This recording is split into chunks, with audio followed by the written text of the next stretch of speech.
Nós vamos pegar todas as mamatas do governo, salário, super salário de político, super salário de juiz, cargos inúteis, vamos cortar. Meus amigos, nós estamos em Pouso Alegre, eu estou com o nosso vereador Russo, e nós viemos visitar a fábrica da Aetra, um dos maiores fornecedores de autopeças, de componentes automotivos, me corrija se eu falei besteira, isso mesmo, do Brasil. Inclusive já forneceu e foi patrocinador de equipe de Fórmula 1. Foi. Patrocinou a Force India ou não? Tô falando besteira. Não, eu acho que foi isso mesmo. Começo dos anos 2010, eu acompanhava. Eu fui do setor, eu juro. E, enfim, vai ser um prazer acompanhar e mostrar pra vocês como é uma fábrica funcional no Brasil e os desafios desse setor que no Brasil é tão sabotado. Bora!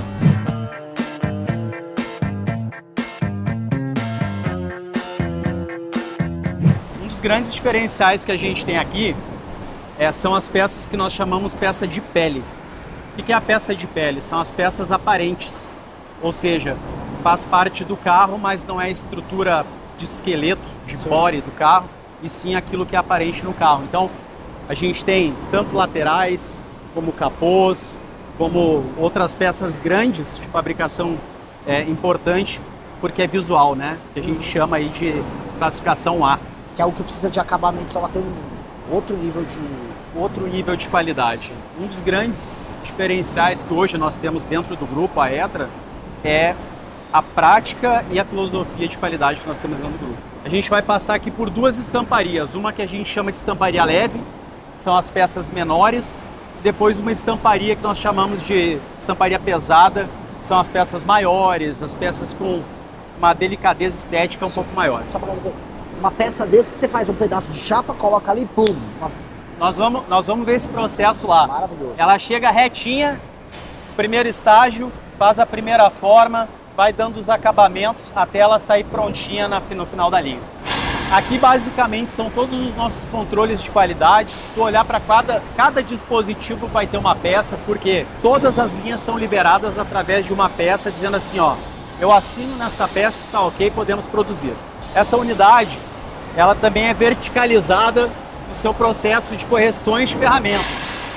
Ou seja, qualquer tipo de manutenção, preventivas. As ferramentas, tudo aqui. Tudo aqui. Tá aqui a turma da ferramentaria. É uma ferramentaria. São os artistas, né? Exatamente. O ferramenteiro é o artista. Exatamente. É os caras que dão jeito para tudo. E aqui, então, você atende clientes da automotiva, parte de caminhões também, essas peças são parte de caminhões também. Os principais clientes, né, ou melhor, os principais caminhões do Brasil, nós atendemos aqui. DAF, Scania, MAN e Mercedes.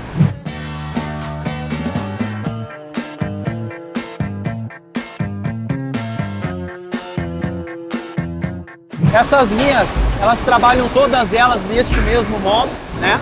E entre manual e semi-manual, onde aqui nós chamamos de estamparia leve, né? Onde nós vamos aqui para o lado é a estamparia pesada, que é a menina dos olhos que nós temos aqui, que ela é 100% automática e que faz peças de pele. Aqui, Renan, basicamente, do outro lado é abastecido uma lâmina quadrada, assim como essa aqui, por exemplo. Isso pode mostrar? Pode. Ah, isso aqui é o tal do Blank, pega. O Blank, isso. E aí começa as etapas da...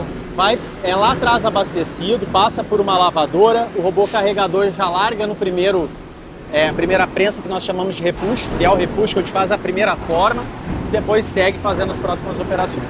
Aqui, ela é 100% automática. Essas aqui são basicamente, Renan, todas as peças que a gente tem, que são feitas de pele. Aqui é um showroom também, então é identificada pelos caminhões, quais são os modelos, mas são peças que hoje nós estampamos 100% nesse equipamento aqui, que é um equipamento de alta qualidade, né? Ou seja, ela me entrega o produto final. Sim. Eu entrego um banco, ela me entrega o produto final só para fazermos as inspeções e liberarmos para os clientes. E todas essas peças aqui saem dessa máquina?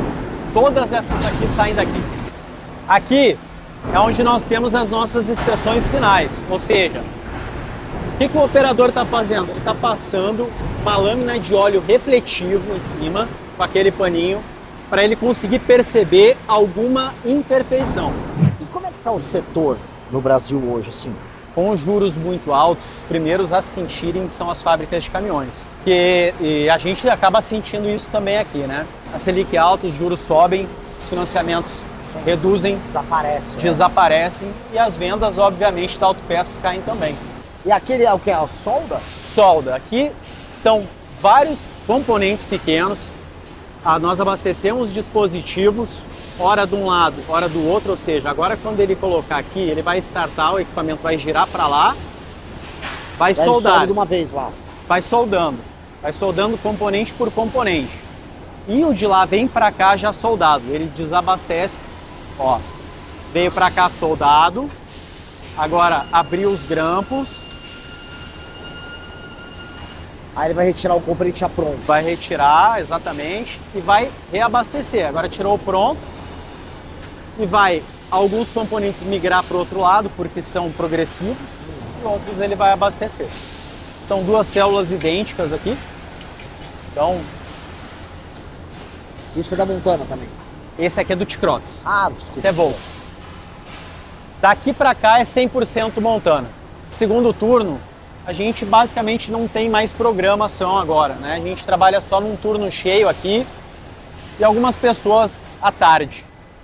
Mas todas as linhas aqui são componentes diferentes. Por exemplo, aqui é a coluna A do carro, coluna B, coluna C, onde montando tudo a gente vai ter uma estrutura lateral.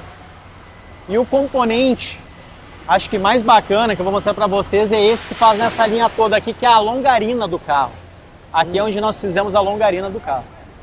Então aqui são vários, vamos dizer, conjuntos de componentes metálicos para Montana. Isso. E essa todos aqui é eles, qual, por exemplo? exatamente. E todos eles são enviados para montagem lá da Montana. Então, ou seja, a gente manda nos racks metálicos, chega lá e lá eles montam. Vou mostrar para vocês, o maior componente hoje da Montana que nós fizemos é a longarina do carro. A longarina da caçamba. 100% desse componente nós estampamos lá, aqui na nossa estamparia. Então vocês fazem na parte da estamparia leve, peça a peça. Isso. Aí vocês vêm para a solda toda aqui. Vem para a solda e aqui ela é soldada 100%, o que chamamos de solda ponto. Aqui não é solda MIG, né, que é a solda de cordão. Aqui é a solda ponto em 100% do carro. Quando a gente abre a porta do carro da gente, se a gente olhar, ela vai estar cheia de pontinhos. São todas soldas pontos. O que é solda projeção? São soldas que nós fizemos aqui também dos componentes em porca, por exemplo. Ou seja, esse cara aqui vai 4 porcas. Vai numa estacionária, que nem aquela menina ali está fazendo. Soldou.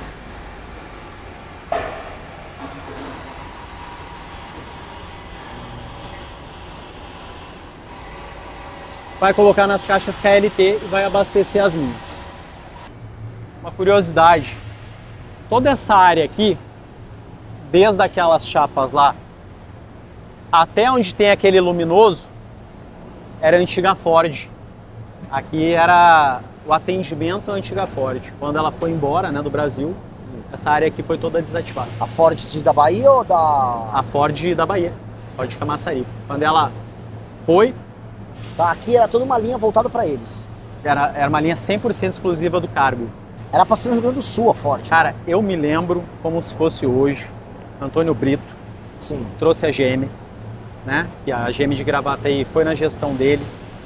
E ele conseguiu trazer a Ford para Eldorado do Sul, que é região metropolitana ali de Porto Alegre. E eu me lembro que teve a transição de governo na época para o Olívio Dutra. E foi uma briga por conta dos incentivos fiscais. E uma briga por conta dos incentivos fiscais. Eldorado já tinha terraplanado, tá até hoje lá daquele jeito, tá? Eldorado foi todinha terraplanada. Ela foi cercada, a área que seria utilizada ali em Eldorado, passando a ponte do Guaíba, é Eldorado. E ficou tudo para trás, eu acho que ele pagou para ver na época e a Ford falou assim, ó, tchau. Enfim, eu cheguei a trabalhar na Bahia com metalurgia e conhecia muita gente que trabalhava na Ford de Camaçari e me contava muitas histórias. E agora a BYD foi para lá, mas não tem nenhuma produção real da BYD. Assumiu a planta que era, inclusive, né, da Ford, né?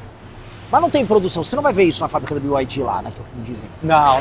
Vem tudo meio que pronto. Vem tudo container, monta, instala e é muito mais uma jogada fiscal do que qualquer outra coisa, não é? Eu acho que é. Então, basicamente, aqui são feitas as montagens das barras, são colocadas nos racks e daqui é feita a expedição. Na verdade, passa mais um processo de inspeção, né, que a gente, para garantir a qualidade é um double check, nós fizemos para garantir nesse lançamento do carro, então é feito por mais 90 dias, e aí depois sim.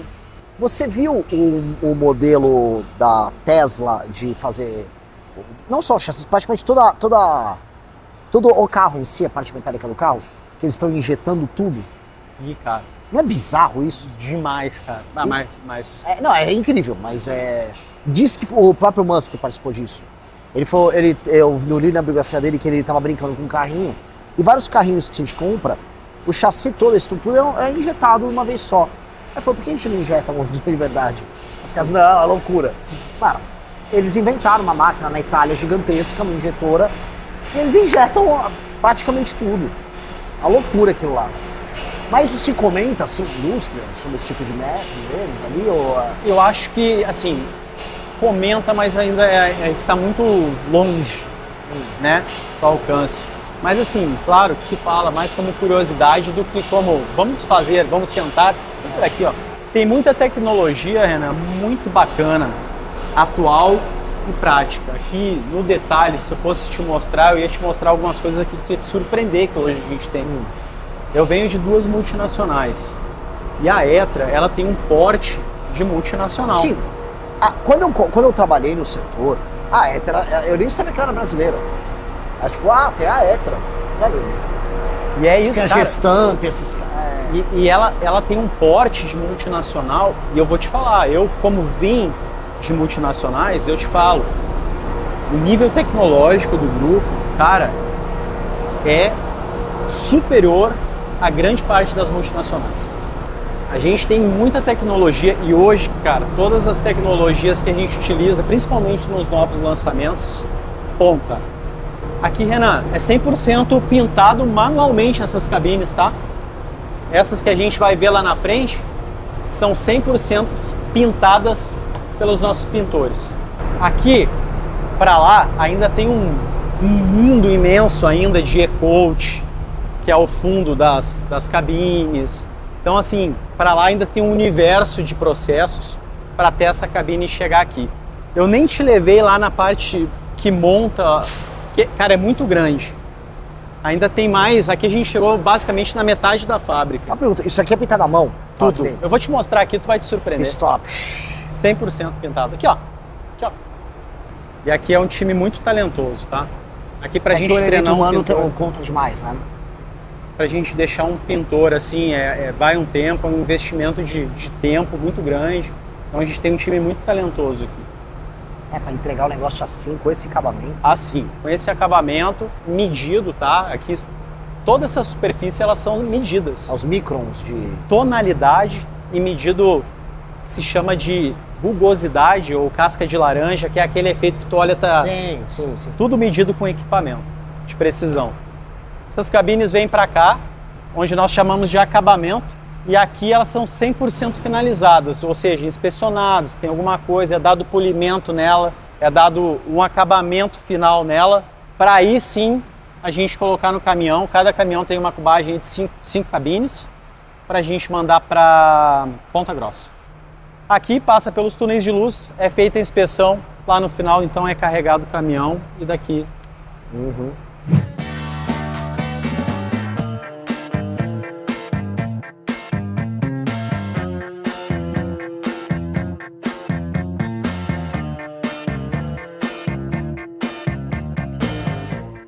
Quero te deixar à vontade, tá, Renan? Seja muito bem-vindo. Tive o prazer de te conhecer.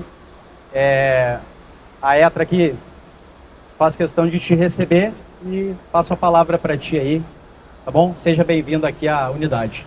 O Brasil passa por um drama muito grande, que é o drama de se ver perdendo indústrias, o drama de ver as pessoas não tendo direito de ter empregos de alta qualidade, porque o governo, em vez de ser amigo de quem trabalha e produz, o governo é amigo da improdutividade. O governo quer dar salário de 100, 200 mil reais para juiz. O governo quer manter bolsa para empresário vagabundo. Tem um empresário lá de Belo Horizonte, nem já ouviu falar do escândalo do Banco Master aqui? Quem conhece, levanta a mão.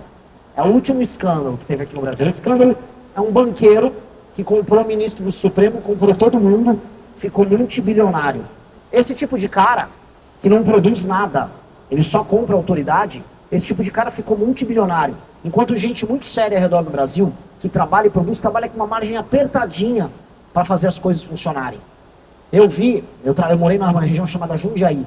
Eu vi todo o distrito industrial de Jundiaí ser destruído por conta de um governo que é inimigo de quem trabalha e produz. Enquanto eu vi esses banqueiros, como esse Daniel Vorcaro, ficarem multibilionários na política.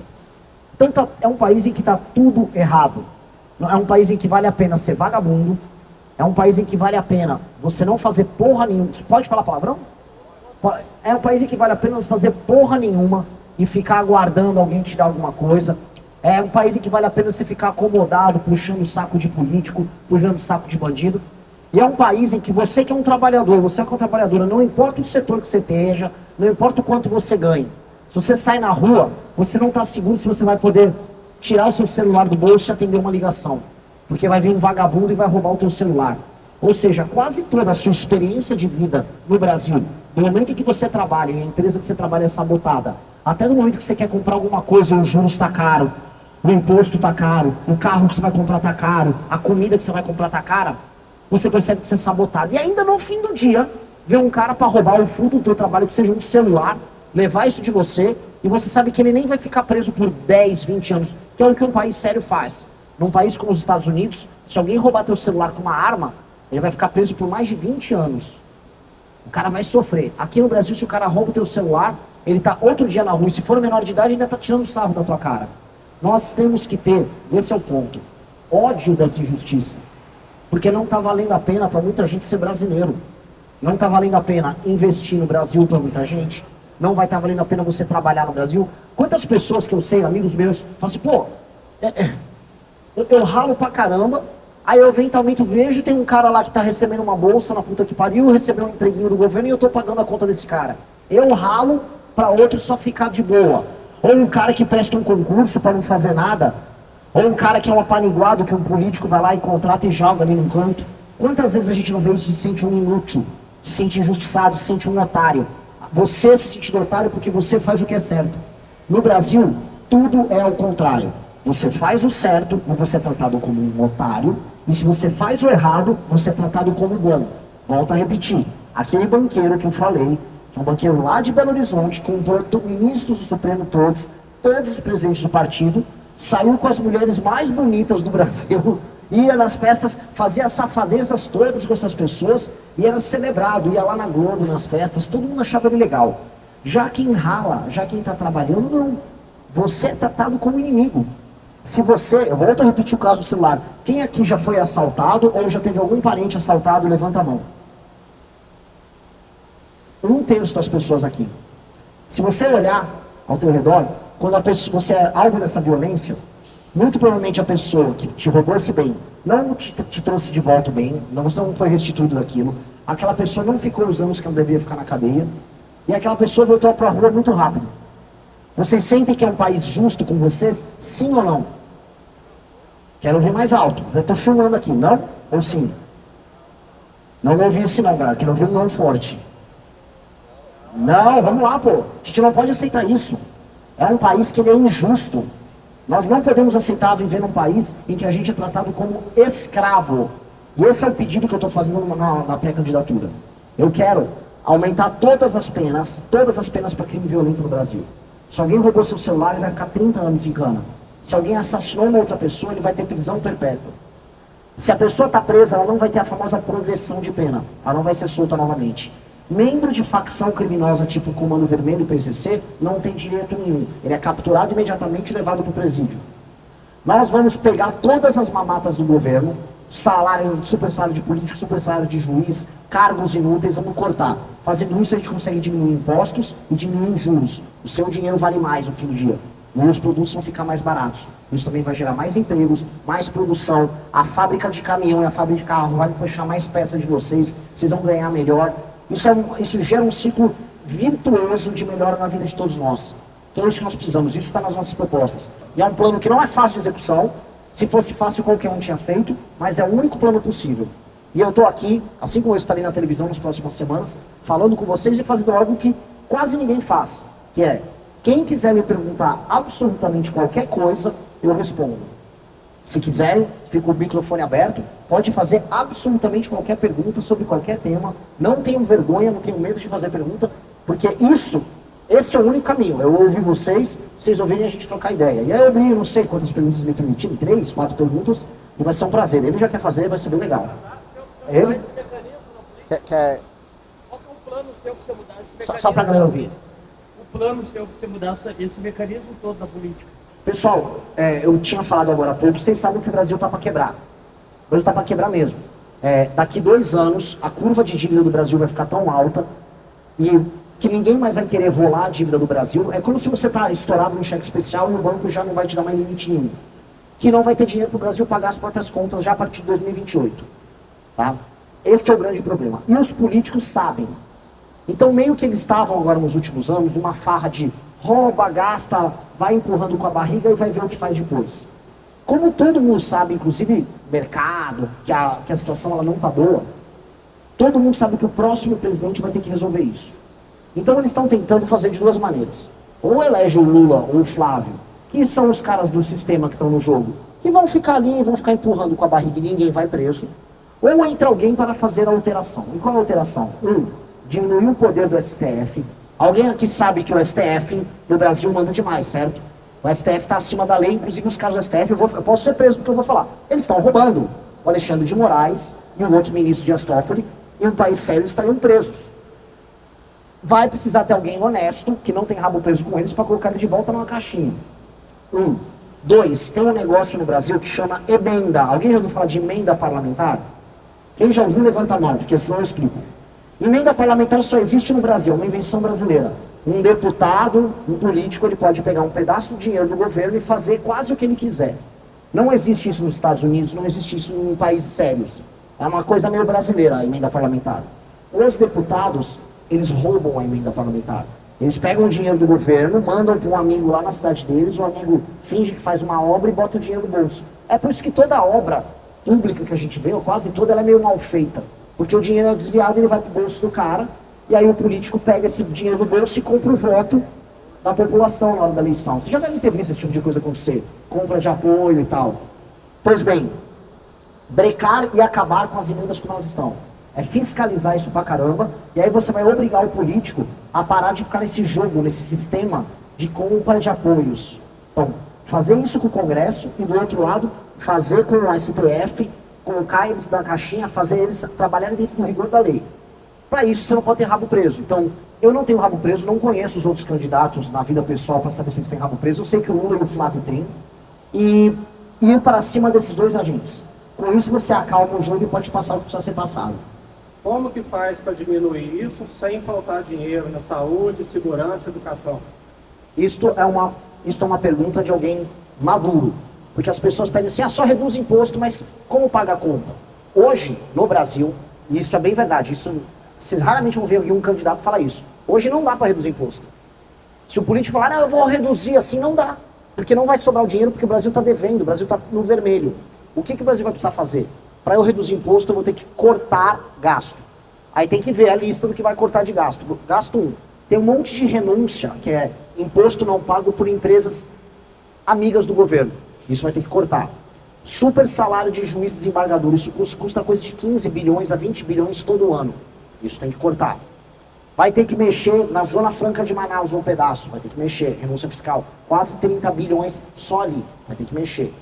Você vai ter que mexer em fazer uma reforma administrativa nos municípios do Brasil, porque o dinheiro é mandado para lá e é mal tocado. Estou falando de mais 30, 40 bilhões só aí nessa área. Esse conjunto de reformas, mais outras que precisam ser feitas, vão ter que levantar coisa de 100 a 200 bilhões por ano. Se eu reduzo 100 a 200 bilhões por ano, a curva de dívida começa a cair, entendeu? A dívida... Vocês entenderam? É como se tivesse todo mundo num cheque especial no cartão. Tá vermelho, se eu paro de gastar, aí sobra o dinheiro, eu começo a pagar a dívida diminui. Com a dívida diminuindo, meu crédito aumenta e meus juros que eu posso pegar pode ser mais baixo. Baixo os juros, que é a famosa taxa Selic. Se eu baixo isso, o valor da grana do brasileiro aumenta e, paralelamente, o gasto que a gente tem pagando juros diminui. Aí eu posso cortar imposto. Ou seja, se eu faço essas reformas de corte de gastos, eu faço isso no primeiro ano. No segundo ano eu começo a diminuir os impostos. Mas a partir do segundo, de início não dá para fazer. No primeiro você corta o gasto e depois você corta o imposto. Essa é a estratégia que a gente vai adotar.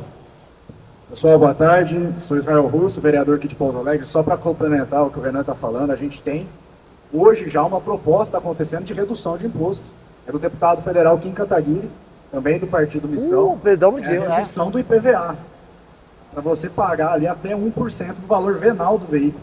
Ele vai conseguir fazer isso cortando gasto de Assembleia Legislativa, que hoje é só para mamata de deputado estadual. Nossa, bem lembrado. E também de propaganda de rádio e TV que o governador fica usando para falar que ele está fazendo obra no estado, mas não está fazendo nada. Então, hoje a gente já tem um exemplo prático de como a gente pode reduzir imposto. Nossa, assim, ele veio com um exemplo agora maravilhoso. E essa proposta atinge vocês beneficamente. Porque ao reduzir o IPVA, o que acontece com a indústria automobilística? Aumenta a produção.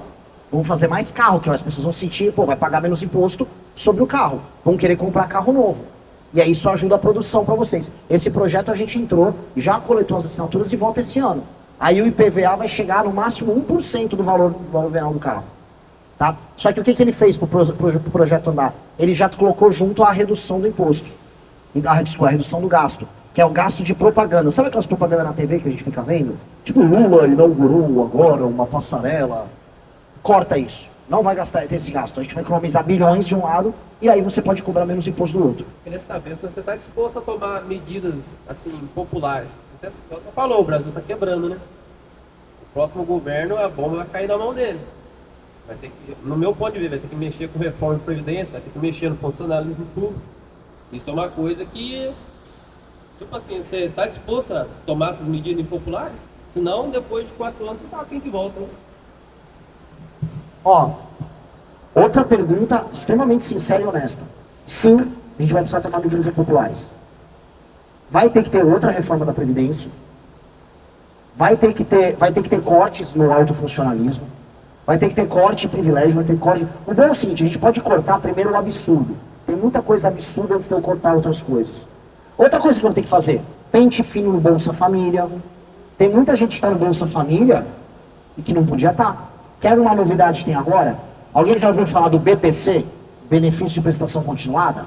Tem muita gente que pega o BPC, que é um salário mínimo, sem precisar. Consegue um laudo de mentira e pega. E sabe quem é que está pagando o BPC dessa pessoa que está fraudando? Vocês, no imposto que vocês pagam. Quando vem o olerite de vocês, vocês olham o que é descontado do governo, esse dinheiro vai para lá para pagar o BPC para uma pessoa que está fraudando, para uma pessoa que não está ralando, para um cara que está fingindo que está trabalhando e pega o Bolsa Família de maneira malandra. Isso eu vou cortar também, isso é impopular. Vai ter um monte de gente chiando, mas sabe o que eu falo? Sabe o que eu prefiro ser? Eu prefiro ser o cara numa missão suicida. Eu vou chegar lá, eu vou fazer tudo isso, eu vou matar os caras do Comando Vermelho, eu vou cortar todas essas mamatas, eu vou pra cima de todas essas coisas. Ah, não, ele não ganha mais, tudo bem. Só que ninguém vai conseguir voltar atrás do que a gente fez.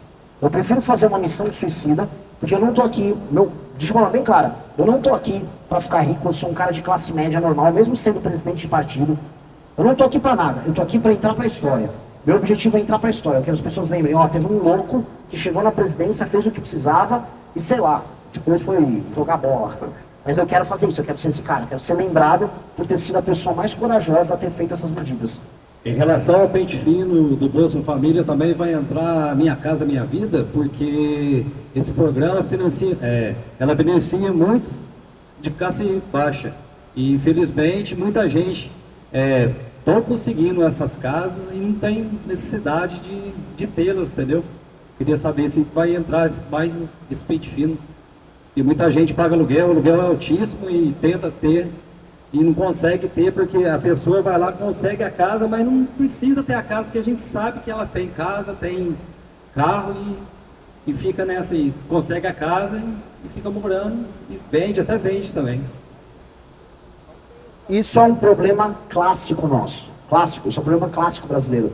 Quando você cria programas sociais que supostamente é para beneficiar uma população que precisa, e quando você vê todo mundo adota e vira um modelo padrão. Você tem construtoras inteiras no Brasil que só vivem de vender Minha Casa Minha Vida para quem não precisa. Hoje você tem bairro caro em São Paulo, tem apartamento Minha Casa Minha Vida, não sei se você está sabendo. Em Pinheiros é um dos bairros mais caros do Brasil, tem apartamento que eles colocam no modelo Minha Casa Minha Vida só para pegar os descontos do Minha Casa Minha Vida, mas para vender para uma galera que tem grana. Até para a gente faz Airbnb, que é para alocar, sabe, aquelas locações de Airbnb, até para isso. Então, óbvio que tem uma distorção. Tem que ter não só um pente fino, tem que refazer o programa. Até porque tem muita gente no Brasil que vive em favela ou vive em habitação precária, que precisa ter uma habitação correta. E a gente vai ter que fazer um programa de verdade de habitação. O Minha Casa Minha Vida virou só uma maneira de da construtora baixar o custo dela e qualquer um comprar. E aí você gera essas distorções. Isso precisa ser mexido. E não, eu volto a colocar, é um monte de programa social que finge que tem uma função, mas não tem a função. Ele está só enrolando e servindo de marketing. Excelente pergunta também. Eu ia perguntar sobre a reforma política, porque eu vejo acontecer muitas reformas populares, quando é a reforma política, a não ser que se é a favor, não acontece. Olha só, tem muitos modelos de reforma política, esse é um assunto muito difícil de discutir, mas eu vou tentar resumir o que eu acho, e acho que vocês vão entender. No Brasil, todos os partidos existem para participar de eleições, eleger deputado, e quanto mais deputado um partido elege, mais dinheiro o partido ganha. Eu vou dar um exemplo. Se um partido político elege, vamos botar aí, 12 deputados federais, ele fatura por ano quase 90 milhões de reais. Só por ter eleito 12 deputados federais. Se ele elege 12 deputados federais, ele também ganha, além desse dinheiro, só no ano da eleição, uns 100 milhões de reais. Então é 90 por ano, mais 100 a cada ano de eleição. Ou seja, para que se monta um partido político? Para eleger deputado, e aí com o deputado eleito vem dinheiro do partido, e aí ele vai lá e elege, tenta eleger mais deputado e fica um ciclo. Esse ciclo não obriga o deputado a ser bom, não obriga o prefeito a ser bom, não gera nenhum compromisso do político em atender as pessoas. Esse ciclo só faz as pessoas votarem em pessoas que são cada vez mais populares, e essa pessoa popular gera o voto para o partido ter dinheiro no bolso, entendeu? É tipo uma gincana. A cada 2 anos tem uma gincana em que aparece um monte de gente no partido, sou um candidato a deputado. Quanto mais votos esse cara tiver, mais dinheiro o partido tem, entendeu? Eu vou mudar esse gincana. Como é que é a reforma política nossa? Que é a primeira reforma política, chama reforma política baseada em desempenho. Aqui vocês são pessoas que trabalham com desempenho. Vocês têm metas, vocês sabem exatamente o que vocês vão fazer ao longo do dia. Vocês sabem o sistema de qualidade que vocês têm, vocês sabem como é que funciona de controle de estoque. Um prefeito não tem isso. O prefeito que mede se ele foi bem ou mal é o voto. E o voto, ele pode chamar um artista antes de uma eleição, faz um show com Wesley Safadão e a galera vota nele. Voto, quer ver outra? A galera vende o voto aqui no Brasil aos montes. Vai um vereador contra o voto pro prefeito. Como a gente vai fazer ter um critério bem objetivo de avaliação? Aqui é ISO, né? Aqui é ITS, como é que é? Como é que é? Isso, nossa, é difícil ter essa. Vocês têm certificações. A gente tem que criar uma espécie de certificação para o prefeito. Como é que funcionaria? Para o prefeito poder participar de uma reeleição, então tem um prefeito, vamos supor, tem um prefeito de Pouso Alegre. Se ele não deixar o nível de educação no Provão Nacional de Educação igual de uma cidade do nível que tem que ser Pouso Alegre, ele perde ponto. Se ele não aumenta o saneamento básico, aqui em Pouso Alegre é coisa de 40 e tantos, quase 50, não, é mais de 50% de saneamento básico. Se ele não aumenta, ele perde ponto. Se ele não diminui a mancha de crime na cidade, ele perde ponto. Se ele perde ponto em várias áreas, você soma essa pontuação, ele não pode concorrer. Ah, mas ele é popular. Dane-se. Popularidade é uma coisa, ser bom é outra. O cara vai ter que cumprir os critérios dele, igual vocês aqui cumprem os critérios de vocês no trabalho de vocês. Igual a empresa aqui tem que cumprir o critério para entregar para a montadora. Vai ter que ser assim com o prefeito. Aí, se o prefeito... Aí eu vou ter um lado contrário. E se o prefeito vai bem? Se ele melhora a nota dos alunos no provão, se ele aumenta o saneamento básico, se a fila no posto de saúde ela vai mais rápido. Aí ele ganha ponto e aí o partido ganha dinheiro. Então, em vez do partido ganhar o dinheiro dele para eleger político, só botando um cara famoso para concorrer, por isso que elege o Tiririca. É por isso que tem os Tiriricas, vocês entendem? Ou Janones, esses caras assim.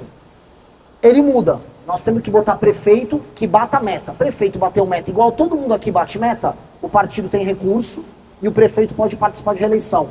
Não bateu a meta, o partido não ganha nenhum dinheiro e o prefeito fica inelegível por 8 anos. Fica fora do jogo político. Acho justo, não é?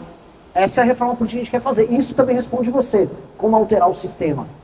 Passando uma reforma dessas, o sistema muda completamente. O Estado passa a ser governado igual uma empresa, com meta, objetivo e punição. Porque hoje, você vai para vários lugares no Brasil, Os prefeitos não batem meta nenhuma, roubam o dinheiro com emenda, compram a população, tem uns babão puxa-saco deles que ficam andando atrás deles. O homem é bom! Você deve ter visto aqueles caras de moto atrás do... Reelege e as pessoas nem ligam que a vida delas não melhora. Fazendo isso, não. Tem o critério, tem a meta, tá claro para todo mundo. A pessoa vai até saber como vota. E se o cara perdeu o direito político, ele não concorre. Esse é o meu projeto de reforma política. Adorei o bate-papo, adorei a qualidade das perguntas. Perguntas excelentes. E o que eu volto a colocar. Espero ter sido o mais honesto possível com vocês. Não vim aqui prometer o paraíso, porque quem promete o paraíso vai te enganar.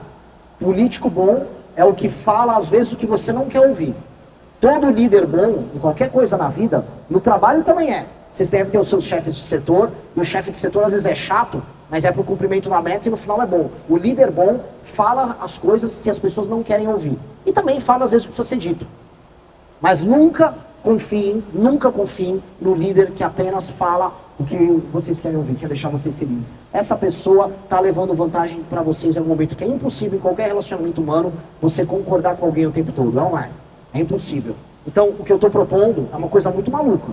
Eu vou na TV, eu vou falar essas mesmas coisas, eu vou perder o voto de um monte de gente, mas eu vou também ganhar os outros porque eu estou falando a verdade. E em algum momento nesse país, de gente mentirosa, de gente falsa, com um político vagabundo, artista vagabundo, cantor vagabundo, com crime organizado, em algum momento alguém falar a verdade vai dar certo.